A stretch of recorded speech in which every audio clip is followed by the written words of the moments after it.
So I want to thank all of you for being here today to address the serious shortcoming in our federal OSHA law, the lack of coverage for public employees. And I'm especially grateful to you, Ms. Jones, for being willing to come forward to testify about the human costs of our failure to provide health and safety protection to all workers.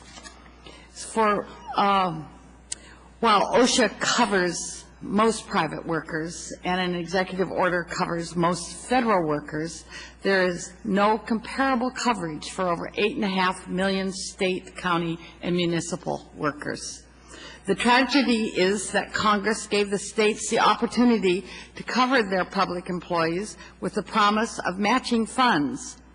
But today, 37 years after the passage of OSHA, 26 states still do not have OSHA-approved state plans that would cover public employees.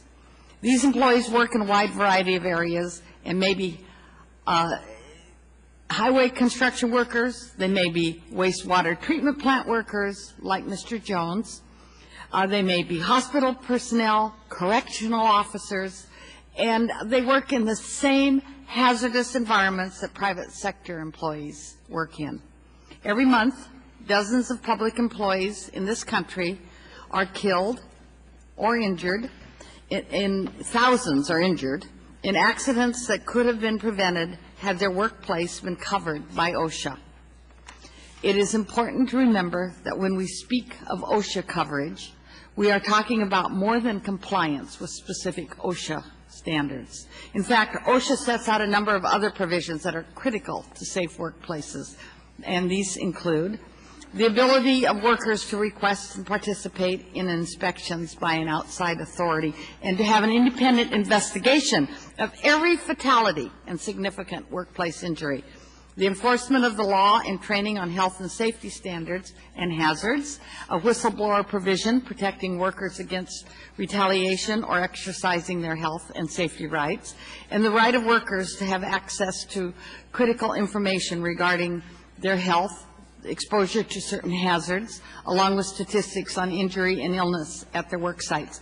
And as an aside, this subcommittee is also working to ensure what I just listed actually has teeth, so know that. Without OSHA coverage, workers have none of these basic rights, even if these rights aren't always supported by OSHA itself. So let me give you a brief illustration about how important these rights are. Tony Poole, a 42-year-old public employee, was killed in Byron, Georgia last year when a trench collapsed on top of him. Because Georgia does not approve coverage for its public employees, there was never any OSHA investigation into the reason why Mr. Poole was killed. Had there been an investigation, his family, his friends, his co-workers might have learned that if an OSHA trench standard requiring that the use of a trench box to keep the trench from caving in had been in place, Tony Poole would be alive today. Today we will hear from Casey Jones, whose husband, Clyde, was needlessly killed last year in an explosion at the Bethune wastewater treatment plant, a facility owned and operated by the city of Daytona Beach, Florida. This incident caught the attention of the United States Chemical Safety Board, and it decided to investigate precisely because the employees of the city of Daytona Beach, such as Mr. Jones, were not covered by OSHA. Let me first say something about the U.S. Chemical Safety Board. It is an independent investigative agency created by Congress in the wake of major chemical explosions in the 1980s, and it is charged with investigating major chemical-related incidents. The board consists of 5 individuals appointed by the President for 5-year terms, and all the current members on the board were appointed by President Bush. In the accident involving Mr. Jones, the board found that several OSHA standards had been violated, standards that, if followed, would have prevented the explosion. As a result, it recommended to the Florida State Legislature and to the Governor that the state pass legislation providing OSHA coverage to public employees.